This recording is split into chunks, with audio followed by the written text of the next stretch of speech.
дошли на, както ние наричаме, световната премиера на филма "Свързваме Бургас" с утрешния ден. Много се радвам, че за поредна вечер ще имаме тук премиерен филм, което е много важно за нас като фестивал. Здравейте на всички. Very good evening from my side and welcome to this fantastic evening in this fantastic cinema.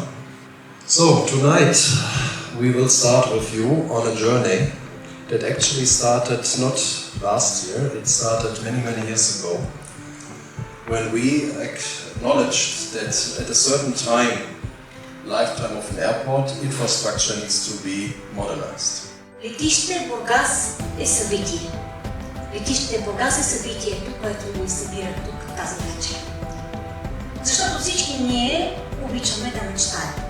Всички ние искаме да летим, високо да летим. А летище Бургас е за тези криле, с които ние летим високо.